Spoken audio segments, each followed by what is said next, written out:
அப்பொழுது இந்திரா காந்தி அம்மையார் அவர்கள் பிரதமராக இருக்கிறார். அத்தனை பேரை வரவழைத்த அவர்களுக்கு ஆங்காங்கே தங்குவதற்கு மண்டபங்கள், கூடாரங்கள், வீடுகள் ஏற்பாடு செய்து கொடுத்து, அவர்கள் உணவுக்கும் ஏற்பாடு செய்து கொடுத்து, அங்கே இருந்து வந்த அத்தனை பேரையும் பாதுகாத்தார். முக்திவாகினி என்ற பெயரிலேதான் வங்கத்து புரட்சிகர இயக்கம் அங்கே போராடினார்கள். அந்த போரிலே இந்திரா காந்தி அம்மையார் நம்முடைய இந்திய ராணுவத்தை ஜெனரல் மனெக்ஷா தலைமையிலே அங்கே அனுப்பி வைத்தார். யுத்தம் நடந்தது. பாகிஸ்தான் தோற்றது. 95,000 பாகிஸ்தான் போராளிகள் அல்ல, பாகிஸ்தான் ராணுவ வீரர்கள் கொண்டு போய் ஒப்படைத்து அதனுடைய தலைவர் நாங்கள் சரணடைந்து விட்டோம் என்று அதிலே கையெழுத்திட்டார். கொடுமை என்னவெனில், சில ஆண்டுகளுக்கு பிறகு முஜிபுர் ரஹ்மான் அவர் குடும்பத்திலே 21 பேரும் ராணுவத்தினரால் சுட்டுக் கொல்லப்பட்டார்கள். ராணுவம் அவர் வீட்டுக்குள்ளே நுழைந்த அத்தனை பேரையும் சுட்டுக் கொன்றது. இன்னொருவர் அந்த அதிகாரத்தை கைப்பற்றிக் கொண்டார். அப்பொழுது நான் நாடாளுமன்றத்திலே அம்மையார் இந்திரா காந்தி அவர்கள் தலைமை அமைச்சராக இருந்தபோது நான் கேட்டேன்,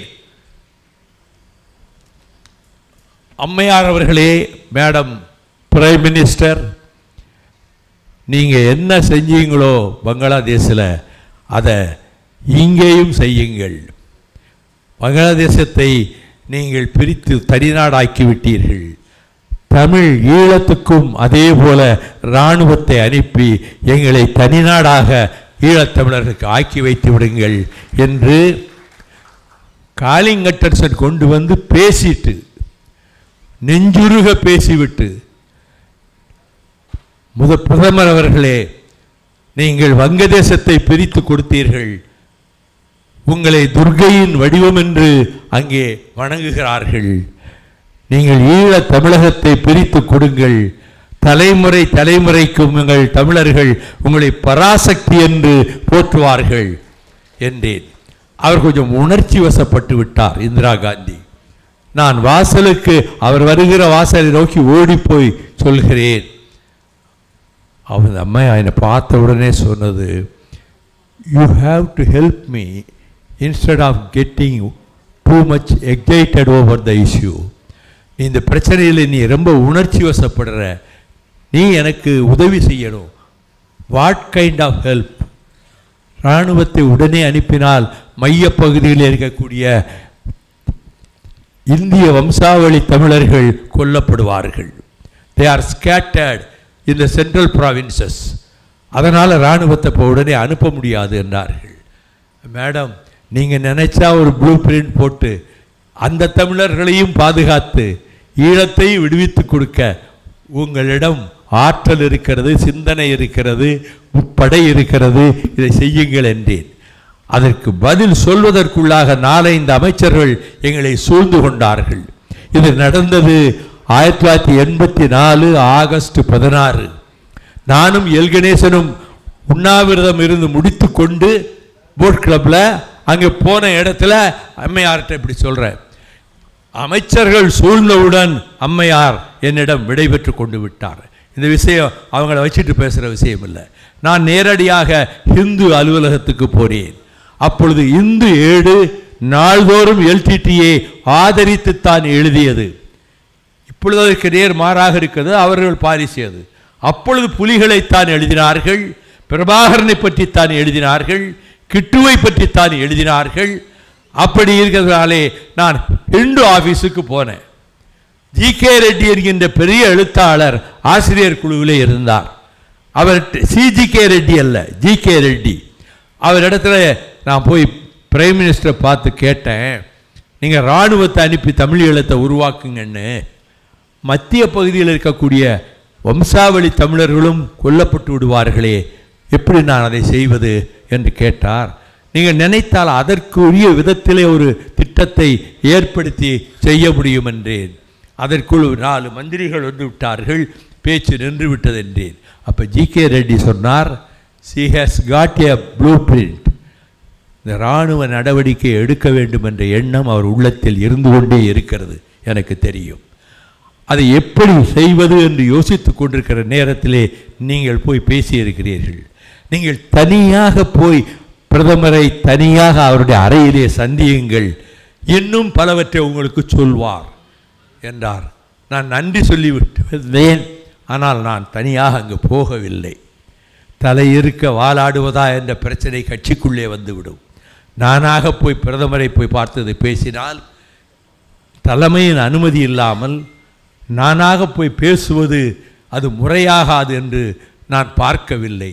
அதிலிருந்து 14ஆம் நாள் ஒரு பேட்டி கொடுப்பதற்காக வீட்டிலே சிற்றுண்டி அறிந்துவிட்டு அந்த ஒற்றையடி பாதை வழியாக நடந்து வருகிற போது 4 வீரர்கள் பாதுகாப்பு மெய்காப்பல் படை பாதுகாப்பிலே இருந்த 4 பேரில் 2 பேர் சீக்கியர்கள் இந்திரா காந்தி அம்மையாரை சல்லடை கண்களாக துளைக்கிற எந்திர துப்பாக்கி குண்டுகளாலே உச்சன் தலைமுதல் உள்ளங்கால் வரை அவர்கள் துப்பாக்கி பிரயோகம் செய்து அப்படியே அங்கே உயிரற்ற சடலமாக இந்திரா காந்தி கீழே விழுந்து கிடந்தார்.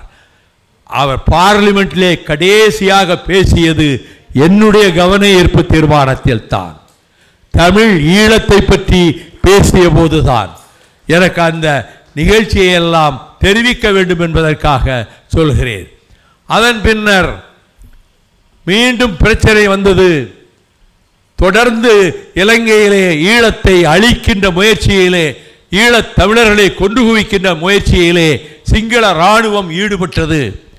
அப்பொழுது தலைவர் பிரபாகரன் இராணுவத்தை உருவாக்கினார். தரைப்படையை, கடல் படையை, அவர்கள் விமானப்படையை, 3 படைகளையும் எந்த நாட்டு ஆயுத உதவியும் இல்லாமல், எந்த நாட்டு நிபுணர்களினுடைய அந்த நிபுணத்துவமும் பெறாமல் காட்டுக்குள்ளேயே ஒரு ரன்னவே அமைத்து அதிலே விமானம் போய் வருவது போல எல்லாம் பயிற்சி எடுத்து அந்த விமானங்கள் வன்னிக்காட்டிலே இருந்து புறப்பட்டு வந்து கொழும்பிலே குண்டு போட்டுவிட்டு திரும்பவும் பிரபாகரன் இருக்கிற இடத்துக்கே போய் சேர்ந்தது. நீங்கள் வரலாறு படித்திருப்பீர்கள். உலக வரலாற்றிலே புரட்சிகளை பற்றி படியுங்கள். சீன புரட்சியாகட்டும், வியட்நாம் புரட்சியாகட்டும், அல்ஜீரிய கிளர்ச்சியாகட்டும், எந்த போராட்டத்திலாவது வெளிநாடுகளினுடைய உதவி இல்லாமல் அவர்களாக போராடினார்களா என்றால் கிடையவே கிடையாது. வியட்நாம் போரா, அமெரிக்கா தாக்குகிறதா, சீனாவும் ரஷ்யாவும் வட வியட்நாமுக்கு ஓசிமின்னுக்கு ஆயுதங்கள் கொடுத்தார்கள். ஆக ஒவ்வொரு போராட்டத்துக்கும் 1 அல்லது 2 நாடுகள் ஆயுத உதவி செய்துதான் புரட்சிகள் நடந்திருக்கின்றன. ஆனால் இங்கே எந்த நாடும் ஆதரிக்கவில்லை என்பது மட்டுமல்ல, இந்திய அரசு தன்னுடைய முப்படைகளையும் சிங்கள அரசுக்கு ஆதரவாக கொண்டு போய் நிறுத்தின. இப்படிப்பட்ட சந்தர்ப்பத்தில் அங்கே ஒரு குறிப்பிட்ட நாளில் கடலிலே கொண்டு வந்து இலங்கையினுடைய கப்பல் என்று வெளிநாட்டு கப்பலுக்கு வர்ணம் பூசி பெயரை எழுதி வைத்து 6000 டன் எடையுள்ள கப்பலை கடலிலே நிறுத்தி வைத்திருந்தார்கள் புலிகளை அழிப்பதற்காக. அந்த கப்பலை குண்டு வீசி அழிப்பது என்று கரும்புலிகள் முடிவெடுத்தார்கள். நான் கரும்புலிகள் பாசறை பயிற்சியிலே இருந்திருக்கிறேன், அதை பார்த்திருக்கிறேன். அவர்கள் கேட்டதற்கிடங்க 1 மணி நேரம் கரும்புலிகளை உட்கார வைத்து நான் பேசியிருக்கிறேன். பெண்களும் இருந்தார்கள், ஆண்களும் இருந்தார்கள். அதிலே இருக்கக்கூடிய அங்கேற்கண்ணி என்கின்ற அந்த தங்கைக்குத்தான் அந்த கப்பலை அழிக்கின்ற வேலையை கொடுத்திருந்தார்கள். அவருடைய தாயார் அங்கே ஒரு குடிசை வீட்டிலே இருக்கிறார் பக்கத்திலே. அங்கே போனார். 2 வருடம் கழித்து தாயாரை சந்திக்கிறாள் அங்கேற்கண்ணி. வந்து விட்டாயா என்று சொல்லி சமையல் ஆர்வமாக சமையல் செய்ய கொடுக்கிறார். அம்மா, நான் இந்த சாப்பாடு தான் கடைசி சாப்பாடுன்னு நினைக்கிறேன். ஏண்டா இப்படி சொல்கிற? இல்லை, ஏதோ தோணுச்சு சொன்னேன். நீ இந்த நம்ம கந்தசாமி கோயில் திருவிழா வரும், அதில் இது எள்ளுருண்டையை விற்க போவாங்க. நீங்கள் அதெல்லாம் விற்றா உனக்கு காசு கிடைக்கும். இங்கே வர்றவங்களுக்கெல்லாம் நீ சோறு போடலாம். உங்ககிட்ட காசும் இல்லை, அரிசியும் இல்லை. இதை செய் நீ என்று சொல்லிவிட்டு நான் போயிட்டு வரேம்மா. காற்றாக செல்கிறேன், காற்றாக திரும்பி வருவேன் என்று சொல்ல மாட்டேன் என்று தோழிகள், சக தோழிகள் வழி அனுப்பி வைக்க கிட்டத்தட்ட 13 கிலோமீட்டர் தொலைவு நீந்தி கொண்டே சென்றால் உடல் முழுக்க குண்டுகள் பொருத்தப்பட்ட அந்த எடையையும் தாங்கி கொண்டு நீந்தி சென்றார் அங்கேயர்கண்ணி. 6000 டன் எடையுள்ள சிங்கள கப்பல் மீது போய் மோதினாள். அந்த கப்பல் தீப்பிடித்து படீர் படீர் படீர் என்று வெடித்தது. எழுந்த நெருப்பு பிளம்பு விண்ணை நோக்கி உயர்ந்தது. கரையிலே இருக்கக்கூடிய விடுதலை புலி சகோதரிகள் கைதட்டினார்கள். அடுத்த நிமிடம் அழுதார்கள். அங்கேயர்கண்ணியினுடைய உடலின் ஒரு பகுதியை கூட பார்க்க முடியாது. அப்படிப்பட்ட தியாகங்கள் செய்த அவர்கள் யானை இரவு சண்டையிலே 20,000 சிங்கள படைகளை 3000 புலிப்படை வீரர்களை கொண்டு பால்ராஜ் தலைமையிலே பானு தலைமையிலே அவர்கள் அந்த சிங்கள இராணுவத்தின் 20,000 பேரையும் பல பேரை சுட்டு கொன்று மற்றவர்கள் ஓட்டம் பிடிக்க வைத்து யாழ்ப்பாணத்துக்கு வருகிற பாதையை திறந்து வைத்தார்கள். இது உலக அதிசயம். போர்க்கள வரலாறுகளிலே இதுக்கு நிகரான ஒன்றை எவரும் செய்தது கிடையாது. அது 2000 டிசம்பர் 24 நான் சொல்வது. உடனே போர் நிறுத்தத்தை புலிகள் அறிவித்தார்கள். சிங்கள அரசு அறிவிக்கவில்லை. அல்லது இப்பொழுது அமெரிக்கா தலையிடுகிறது, அவன் தலையிடுகிறான், வேறு எந்த நாடும் சொல்லி அறிவிக்கவில்லை.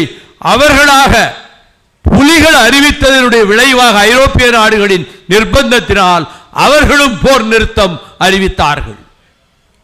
ஜனவரி 24 வந்தது. 30 நாள் கழிந்து போயிற்று.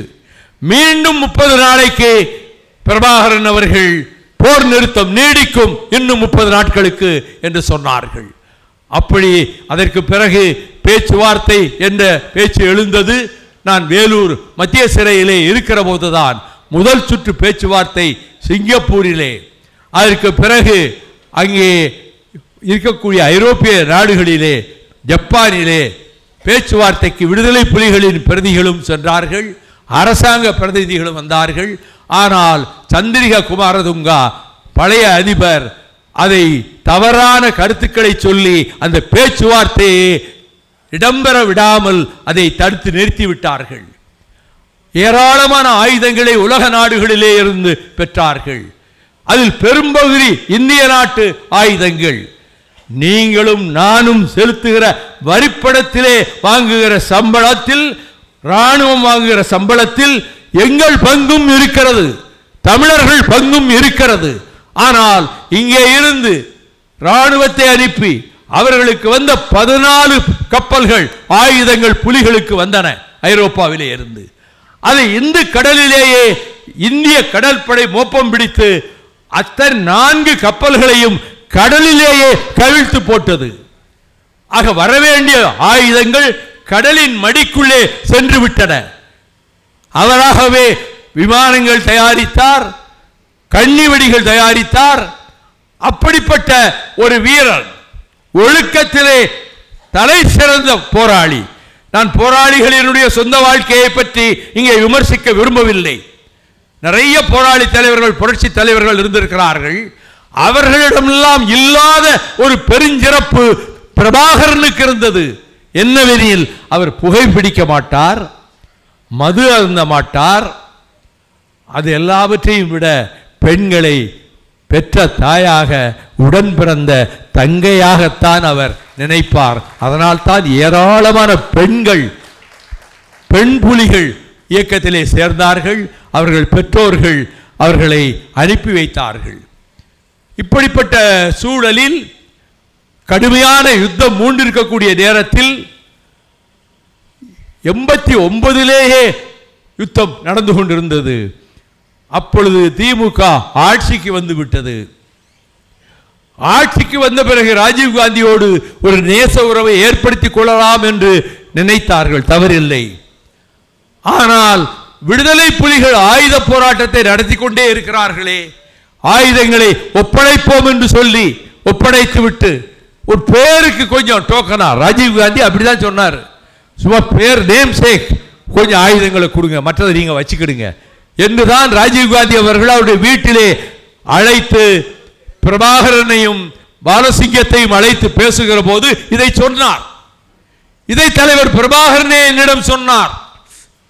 அவர்கள் நாங்கள் பேருக்கு நீங்க ஆயுதம் கொடுங்க, நாங்கள் உங்களுக்கு பக்கபலமா உங்கள் ஈழம் அமைவதற்கு உதவியாக இருப்போம் என்றுதான் பிரதமர் ராஜீவ் காந்தி சொன்னார்.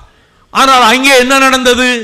ஒரு 17 விடுதலை புலிகள் தளபதிகள், புலேந்திரன், குமரப்பா போன்ற வீராதி வீர தளபதிகள் 17 பேர் இங்கே இருக்கக்கூடிய விடுதலை புலிகள் அலுவலகத்தில் இருக்கிற ஆயுதங்களை எடுத்துக்கொண்டு போக வேண்டும் என்று கடல்வழி புறப்பட்டார்கள். புறப்படுவதற்கு முன்பு பாலசிங்கத்தின் மனைவி அடேல் பாலசிங்கத்தை சந்தித்தார்கள். பத்திரமா போயிட்டு வாங்கப்பா அப்படின்னு சொன்ன உடனே புலேந்திரன் மோட்டார் சைக்கிளை அதனுடைய ஸ்பீடை கூட்டி அந்த தட தடன்னு நம்ம ஆளுக போகிறாங்களே அது மாதிரி அவர் வீட்டுக்கு போனார், அங்கே போனார், இங்கே போனார். இந்த 17 பேரும் புலிப்படை தளபதிகள். அவர்களிடம் ஆயுதம் இல்லை. ஆனால் கடலிலே இலங்கை கடற்படை, சிங்கள கடற்படை அவர்களை வளைத்தது. வளைத்த போது அவர்கள் அலைபேசி கொடுத்திருந்தார். தலைவர் பிரபாகரனிடத்திலே பேசினார்கள், எங்களை கைது செய்து விட்டது சிங்கள ராணுவம் என்று. உடனே தலைவர் பிரபாகரன் இந்திய அரசுக்கு தகவல் கொடுத்தார். உங்கள் பேச்சை நம்பித்தான் என்னுடைய தளபதிகள் சென்றார்கள், இன்று பொழுது கைது செய்து வைத்திருக்கிறார்கள், அவர்களை நீங்கள் விடுதலை செய்ய ஏற்பாடு செய்யுங்கள் என்று தலைவர் பிரபாகரன் ராஜீவ் காந்திக்கு தகவல் அனுப்பினார். ராஜீவ் காந்தி அதிலே தலையிட வேண்டும் என்றுதான் விரும்பினார். ஆனால் தீட்சித் போன்ற துரோகிகள், அவர் பக்கத்தில் இருந்த ரோனன்சன் போன்ற துரோகிகள், அதெல்லாம் நம்ம பட்டாளத்தை எல்லாம் அனுப்ப முடியாது, அவங்க கதை சீக்கிரம் முடிஞ்சு போகும், நம்ம அதை செய்ய வேண்டாம், தேவர்திரையை திருப்திப்படுத்துறதுக்கு அவங்க இந்த 17 பேரையும் அவங்க கைது செய்துட்டு போகட்டும்னு சொன்னான். இந்த உடனே சிங்கள இராணுவம் துப்பாக்கிகளிலே கத்தி முனைகள் சொருகப்பட்ட துப்பாக்கிகளோடு வேகமாக அவர்கள் இருந்த இடத்தை நோக்கி வந்தார்கள். இந்திய இராணுவத்தை அதற்கு முன்பே இந்திய தளபதிகள் வெளியேற்றி விட்டார்கள். காவலுக்கு இருந்த இந்திய இராணுவம் அவர்களுக்கெல்லாம் துடித்தது. அங்கே இருந்தவர்களிலே சில தமிழர்களை நான் சந்தித்திருக்கிறேன். ஆனால் இந்த 17 பேரையும் கொல்வதற்கு உள்ளே பாய்ந்த இராணுவம் துப்பாக்கி முனையிலே அவர்கள் அந்த சயனைடு குப்பியை கடித்து விட்டதனாலே குரல் வளையிலேயே அந்த கத்தியால் குத்தினார்கள்.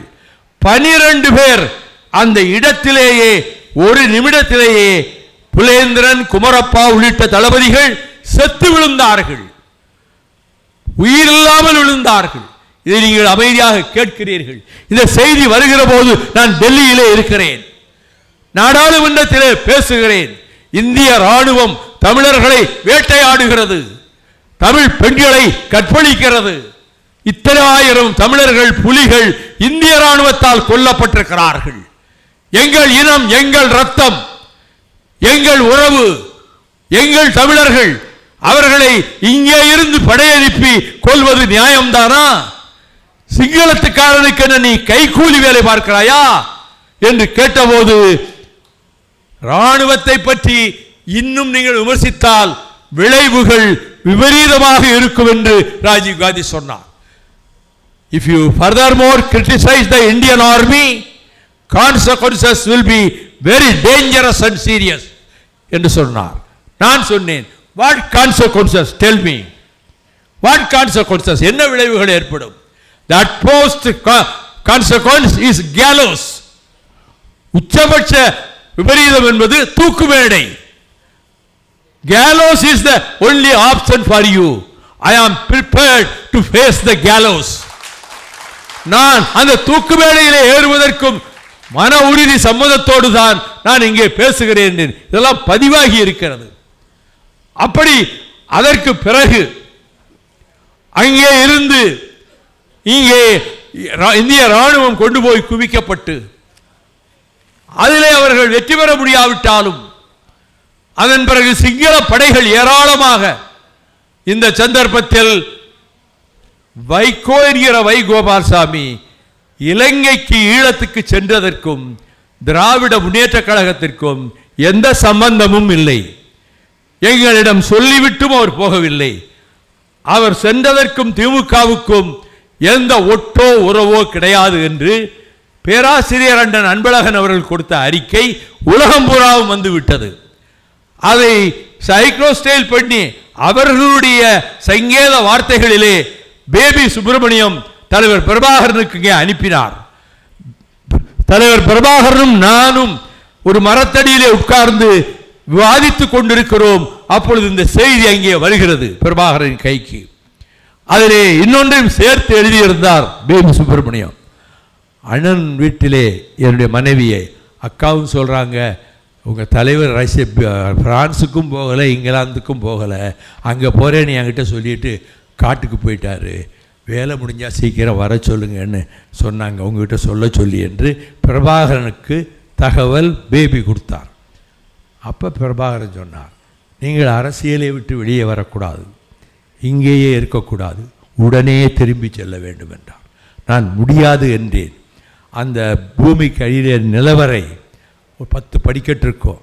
அதில் ஒரு காலை ஒரு படிக்கட்டில் இன்னொரு காலை அடுத்த படிக்கட்டில் வைத்தவாறு, அண்ணே நீங்கள் போய்த்தான் தீரணும் 2 நாளைக்குள்ளே.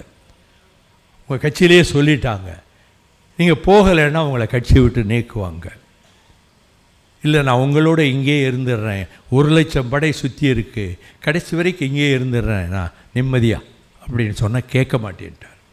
போய்த்தான் தீர வேண்டும் என்று சொன்னபோது நான் கரும்புலிகள் பாசறையை பார்த்து விட்டு வருகிறேன் என்றேன். என்னை கரும்புலிகள் பாசறைக்கு அனுப்பினார். அங்கே ஒரு நாள் இருந்து அவர்களுக்கு மத்தியிலே 1 மணி நேரம் உரையாற்றி விட்டு நள்ளிரவிலே மீண்டும் நான் தங்கியிருந்த இடத்துக்கு வந்தேன். மறுநாள் பிரியாவிடை கூட்டம் போட்டார். அந்த பிரியாவிடை கூட்டத்திலே கிட்டு பேசினார், தலைவர் பேசினார். நான் பேச ஆரம்பித்த கொஞ்ச நேரத்திலே பீரங்கி குண்டுகள் செல் வந்து விழுவதும் வெடிப்பதும் காடே அதிர்வதும் நிகழ்கிறது. அப்பொழுது செல் அடிக்கிறான். நம்ம லைட் போட்டிருக்கோம், அவங்களே மின்சாரம் தயாரிச்சிருவாங்க. லைட் போட்டு அந்த மீட்டிங் நடக்கு, பிரியாவிடை கூட்டம். இந்த விளக்கெல்லாம் அணைச்சிருவோம், கூட்டத்தை இதோடு நிறுத்திடுவோன்னு அவர் தன் அறைக்கு என்னை அழைத்து சென்றார், தன்னுடைய நிலவரைக்கு. அண்ணே நாளைக்கு நீங்கள் போயே ஆகணும், எல்லாம் ஏற்பாடு பண்ணியாச்சு, கடைசியாக எங்ககிட்ட ஏதாவது சொல்ல விரும்புகிறீங்களா? கலைஞருக்கு ஒரு லெட்டர் கொடுக்குறேன், அந்த லெட்டரை கொண்டு போய் அவர் கையில் கொடுங்க என்று கடிதம் எழுத ஆரம்பித்தார். அவர் படுத்திருக்கிறது ஒரு பெஞ்சு பலகை, அதில் படுத்த நான் தூங்கிவிட்டேன். கண் விழித்து பார்க்கும்போதும் எழுதி கொண்டிருக்கிறார். என்னவென்றால் 4 பக்கத்துக்கு எழுதியதை தன்னுடைய பிரத்யேக நோட்டு புத்தகத்திலே காப்பி வேணுமில்ல, இதை எடுத்து இந்த லெட்டரை எடுத்து திரும்ப அவரே எழுதுகிறார். அவருடைய நோட்டில் அவர் இந்த திலீபன் உண்ணாவிரதம் இருந்த போதும் கூட ஒரு குறிப்பதில் எழுதியிருக்கிறார், இதை எழுதி வைத்திருக்கிறார். ஆக வருகிற வழியில் நான் நாளைக்கு போகணும்னு சொன்னாங்க. ராத்திரி சாப்பிட உட்கார்ந்தோம். நான் அவங்க பட்னி கிடக்கிறாங்கன்னு சொல்லி 1.5 வருடம் அசைவம் சாப்பிடாமல் இருந்தேன். எங்கள் ஊர் கண்மாய் நிறைந்திருந்தது. எங்கள் ஊர் கண்மாய் கெளுத்தி மீன் என்றால் உலகத்திலே அவ்வளோ டேஸ்ட்டாக எங்கேயும் கிடைக்காது. நான் வந்திருக்கேன்னு அங்கே அம்மா நிறைய மீன் வாங்கி வறுத்து வச்சுருந்தாங்க. நான் சாப்பிட மாட்டேம்மா.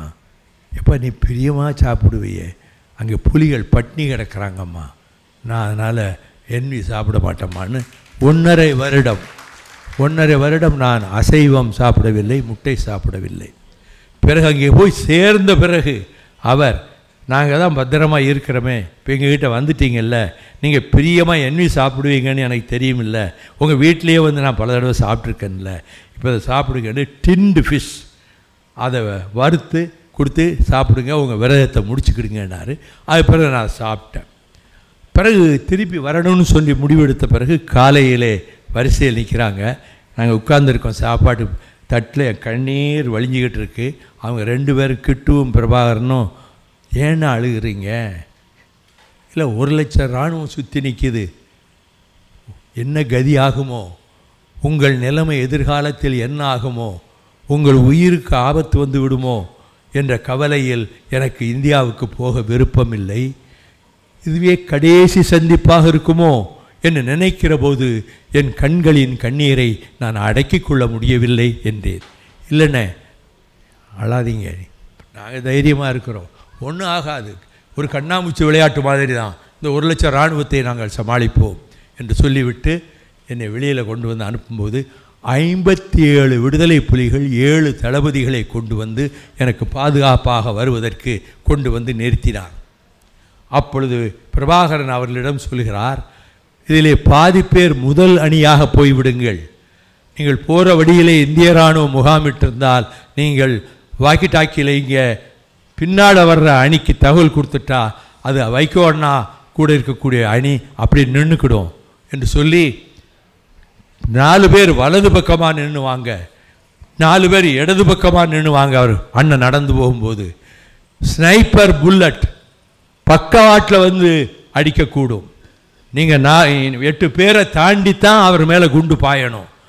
இதையெல்லாம் சொன்னவுடன் நான் ரொம்ப நெஞ்சு உருகி போய், தலைவரே என்னை காப்பாற்றணும்னு இவ்வளோ முயற்சி பண்ணுறீங்க, ஒருவேளை இராணுவம் 10,000 பேர் சுற்றி வளைத்து இவர்களில் பலரை சாகடித்து மற்றவர்களை கைது செய்ய போகிற நேரத்திலே அவர்கள் எல்லோரும் சயனைடு குப்பியை கடித்து அந்த இடத்திலேயே இறந்து விடுவார்கள்.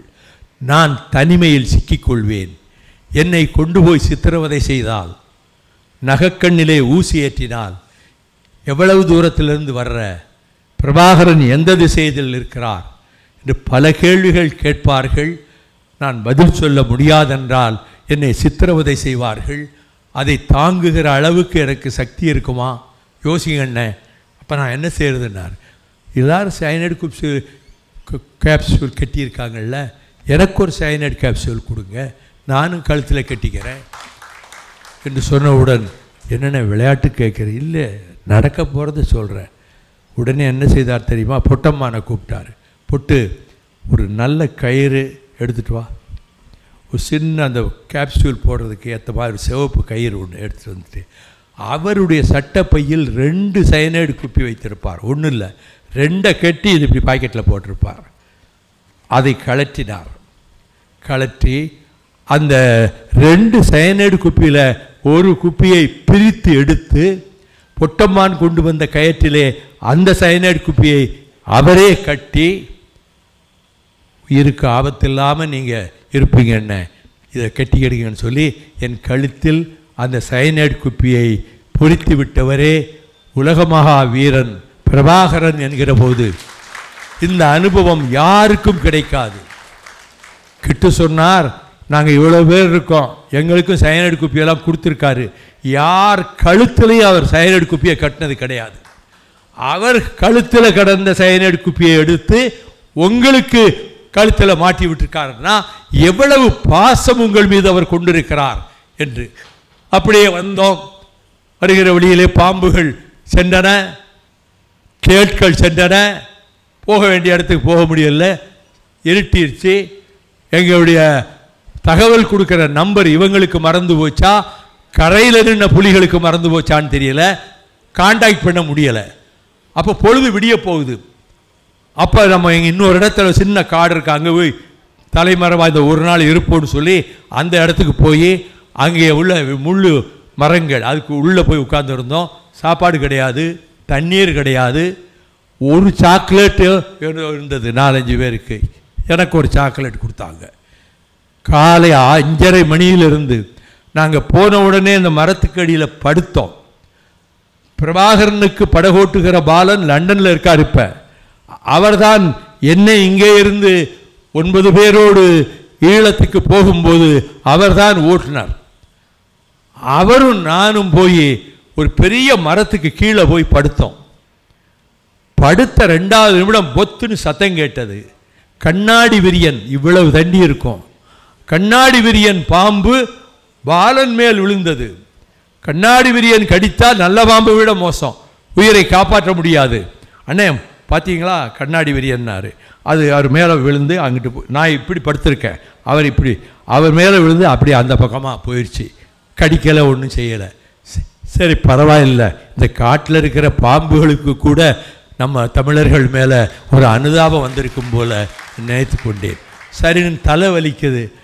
பகல் பூரா சுண்டலும் தண்ணியும் சாப்பிட்டு தானே வந்திருக்கோம். காலையில் 6 மணிக்கு ஆரம்பித்து ராத்திரி 7-8 மணி ஆயிடுச்சு. நான் படுத்துட்டேன்.